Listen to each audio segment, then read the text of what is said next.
ଏଇ ଯେଉଁ ଭେକେନ୍ସି ବିଷୟରେ ଆପଣମାନଙ୍କୁ ମୁଁ କହିବାକୁ ଯାଉଛି, ଏଇଟା ହେଉଛି national institute of science educational and research Bhubaneswar ତରଫରୁ ଏହି ପବ୍ଲିଶ ହେଇଛି।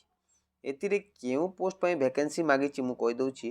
ପ୍ରୋଜେକ୍ଟ କ୍ଲାର୍କ, ଏଥିରେ କ୍ଲାରିକାଲ ପୋଷ୍ଟ ପାଇଁ ଭେକେନ୍ସିଟା ମାଗିଛି, ଯେଉଁଟା NISER ତରଫରୁ ଏଇଟା ଆସିଛି, ଯେଉଁଟା ଆଉଟ୍ ସେଟା ପ୍ରୋଗ୍ରାମ ଫାଉଣ୍ଡ ବା DAV ଗଭର୍ଣ୍ଣମେଣ୍ଟ ଅଫ୍ ଇଣ୍ଡିଆ ତରଫରୁ ଆସିଛି, ଯେଉଁଟା ଭୁବନେଶ୍ୱର ତରଫରୁ ଏଇ ଜବ୍ଟା କେବଳ ଓଡ଼ିଶାରେ ରହିବ।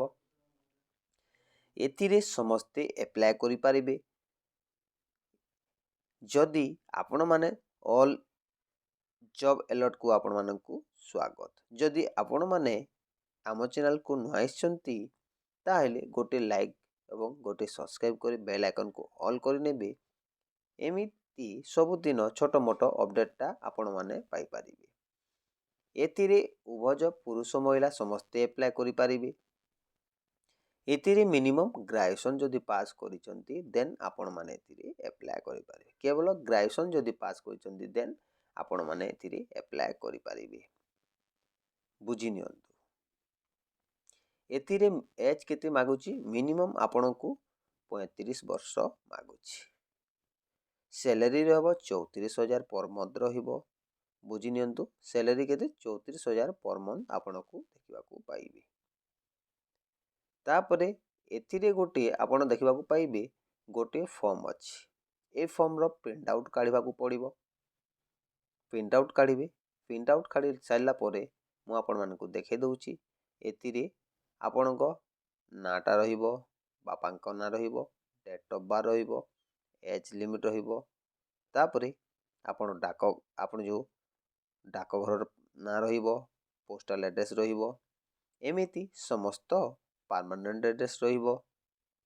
ପରମାନେଣ୍ଟ ଆଡ୍ରେସ୍ ରହିବ, କଣ୍ଟାକ୍ଟ ନମ୍ବର ରହିବ, ଇମେଲ୍ ଆଇଡ଼ି ରହିବ ଏବଂ ଆପଣ କେଉଁ କ୍ୟାଟାଗୋରୀରେ ବିଲଙ୍ଗ କରନ୍ତି ସେଇ କ୍ୟାଟାଗୋରୀ ରହିବ।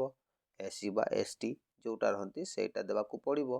ଦେନ୍ ଏଥିରେ ଆପଣଙ୍କ ଏକ୍ଜାମିନେସନ୍ ନେମ୍ ଦେବାକୁ ପଡ଼ିବ। ବୋର୍ଡ଼ ୟୁନିଭର୍ସିଟି ଦେବ, କେଉଁ ଇୟର୍ରେ ପାସିଂ କରିଛନ୍ତି, ସବଜେକ୍ଟ କ'ଣ ଥିଲା ଏବଂ ପରସେଣ୍ଟେଜ୍ କେତେ ଥିଲା ସେଇଟା ମଧ୍ୟ ଆପଣଙ୍କୁ ଦେବାକୁ ପଡ଼ିବ।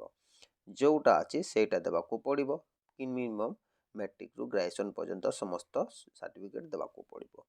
ଦେନ୍ ଏଥିରେ ଆପଣଙ୍କ ଯଦି ଏକ୍ସପିରିଏନ୍ସ ଅଛି ତାହା ମଧ୍ୟ ଦେବାକୁ ପଡ଼ିବ। ଯଦି ନଥିଲେ ଦେବାକୁ ପଡ଼ିବ ନାହିଁ। ତାପରେ ଏଥିରେ କ'ଣ କରିବାକୁ ପଡ଼ିବ? ଡେଟ୍ ଦେବେ, ପ୍ଲେସ୍ ଦେବେ ଏବଂ ଗୋଟେ ହସ୍ତାକ୍ଷର ଦେବେ, ଯେଉଁଟା ହେଉଛି ଆପଣଙ୍କ ସିଗ୍ନେଚର୍ ଦେବାକୁ ପଡ଼ିବ। ସିଗ୍ନେଚର୍ ଦେଇସାରିଲା ପରେ କ'ଣ କରିବାକୁ ପଡ଼ିବ ଦେଖନ୍ତୁ, ମୁଁ ଆପଣମାନଙ୍କୁ କହିଦେଉଛି। ଏଇଟା ଏତିକି ହେବ ନାହିଁ, ଏଇଟା ହେଉଛି ଅନଲାଇନ୍ ପ୍ରୋସେସ୍ରେ ହେବ। ସର୍ବପ୍ରଥମେ ଆପଣଙ୍କୁ କ'ଣ କରିବାକୁ ପଡ଼ିବ ଦେଖନ୍ତୁ। ସର୍ବପ୍ରଥମେ ଦେଖନ୍ତୁ, ଏଥିରେ ଗୋଟେ ଅପସନ୍ଟେ ଦେଇଛି, ଆପଣମାନେ ଜାଣିନଥିବେ। ଏଥିରେ ଗୁଗୁଲ୍ ଫର୍ମ ବୋଲିକିରି ଏହି ଅପସନ୍ଟା ଦେଇଛି। ଏଥିରେ କ'ଣ କରିବାକୁ ପଡ଼ିବ? ଏଥିରେ ଆପଣଙ୍କୁ କ୍ଲିକ୍ କରିବାକୁ ପଡ଼ିବ। ଦେଖନ୍ତୁ, ଏଥିରେ କ୍ଲିକ୍ କରିବାକୁ ପଡ଼ିବ। ଏହାର ଡକୁମେଣ୍ଟଟା ଆସିଯିବ। ଦେଖନ୍ତୁ, ଆପଣ କିଛି କରିବାକୁ ପଡ଼ିବନି, ବସ୍ ଆପଣ ସେମିତି କରିବାକୁ ପଡ଼ିବ। ସେଇଟା ଫର୍ମରେ କ୍ଲିକ୍ କରିବାକୁ ପଡ଼ିବ। ସେଠିରେ ଆପଣ କ'ଣ କରିବାକୁ ପଡ଼ିବ ଦେଖନ୍ତୁ, ମୁଁ କହିଦେଉଛି। ଏଥିରେ ଆନ୍ସାର୍ ଦେବେ। ଆନ୍ସାର୍ କେଉଁ ପୋଷ୍ଟ ପାଇଁ ପୋଷ୍ଟ ନାଁ ଦେବେ, ଆପଣଙ୍କ ନାଁ ଦେବାକୁ ପଡ଼ିବ। ତାପରେ ଏଥିରେ ଆପଣଙ୍କ ବାପାଙ୍କ ନାଁ ଦେବାକୁ ପଡ଼ିବ, ଡେଟ୍ ଅଫ୍ ବାର୍ଥ ଦେବାକୁ ପଡ଼ିବ, ଆପଣଙ୍କ ଏଜ୍ ଲିମିଟ୍ ଦେବାକୁ ପଡ଼ିବ। ତାପରେ ପୋଷ୍ଟାଲ ଆଡ୍ରେସ୍ ଦେବାକୁ ପଡ଼ିବ। ତାପରେ ଆପଣଙ୍କୁ ପରମାନେଣ୍ଟ ଆଡ୍ରେସ୍ ଦେବାକୁ ପଡ଼ିବ, କଣ୍ଟାକ୍ଟ ନମ୍ବର ଦେବାକୁ ପଡ଼ିବ। ତାପରେ ଇମେଲ୍ ଆଇଡ଼ି ଦେବାକୁ ପଡ଼ିବ, ଇମେଲ୍ ଆଇଡ଼ି ଦେବାକୁ ପଡ଼ିବ। ଆପଣ କେଉଁ କ୍ୟାଟାଗୋରୀ ବିଲଙ୍ଗ କରନ୍ତି ସେଇଟା ମଧ୍ୟ ଦେବାକୁ ପଡ଼ିବ। ଆପଣଙ୍କ SC ST ଯେଉଁ ଅଛନ୍ତି ସେଇଟା ଏଥିରେ ଦେବାକୁ ପଡ଼ିବ। ଯେଉଁ ଆପଣଙ୍କ କାଷ୍ଟ ସାର୍ଟିଫିକେଟ୍ ଅଛି, OBC ସାର୍ଟିଫିକେଟ୍ ସେଇଟା ଦେବାକୁ ପଡ଼ିବ। ତାପରେ ଏଥିରେ ଆପଣଙ୍କ ଗ୍ରାଜୁଏସନ୍ ସାର୍ଟିଫିକେଟ୍ ଦେବାକୁ ପଡ଼ିବ। ତାପରେ ଏଜୁକେସନ୍ କ୍ୱାଲିଫିକେସନ୍ ସାର୍ଟିଫିକେଟ୍ ଏଠି ଅପଲୋଡ଼ କରିବାକୁ ପଡ଼ିବ। ଅପଲୋଡ଼ କରି ଯଦି ଆପଣ ଏକ୍ସପେରିଏନ୍ସ ଅଛି, ଏକ୍ସପେରିଏନ୍ସ ଦେବାକୁ ପଡ଼ିବ। ସାର୍ଟିଫିକେଟ୍ ମଧ୍ୟ ଅପଲୋଡ଼ କରିବାକୁ ପଡ଼ିବ। ଆପଣ ଯେଉଁ ଆପ୍ଲିକେସନ୍ ଫର୍ମଟା ଯେଉଁ କହିଥିଲି ଆପଣଙ୍କୁ କାଢ଼ିବା ପାଇଁ, ସେଥିରେ ଫିଲ୍ଅପ୍ କରିକିରି ଏ ଫର୍ମକୁ ଏଥିରେ ଆପ୍ଲାଏ କରିବାକୁ ପଡ଼ିବ, ଏଥିରେ ଅପଲୋଡ଼ କରିବାକୁ ପଡ଼ିବ। ଅପଲୋଡ଼ କରିସାରିଲା ପରେ ଦେନ୍ ଆପଣଙ୍କୁ ସବମିଟ୍ କରିବାକୁ ପଡ଼ିବ। ସବମିଟ୍ କରିସାରିଲା ପରେ ଆପଣଙ୍କ ଫର୍ମ ଅଲରେଡ଼ି ସବମିଟ୍ ହେଇଯିବ। ଏଇ ଥିଲା ଏହାର ପ୍ରୋସେସ୍ଟା ମୁଁ ଆପଣମାନଙ୍କୁ ଜଣାଇଲି। ଭିଡ଼ିଓ ପସନ୍ଦ ଲାଗିଲେ ଗୋଟେ ଲାଇକ୍, ଗୋଟେ ସବସ୍କ୍ରାଇବ୍ କରିନେବେ।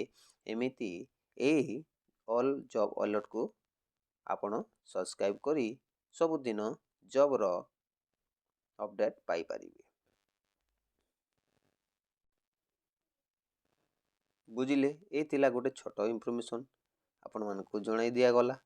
ଯଦି ଭିଡ଼ିଓ ପସନ୍ଦ ଲାଗିଲେ ଗୋଟେ ଲାଇକ୍ ଗୋଟେ ସବସ୍କ୍ରାଇବ୍ କରିନେବେ ଆଉ ସବୁଦିନ ଏପରି ଜବ୍ର ଅପଡ଼େଟ୍ ପାଇପାରିବେ।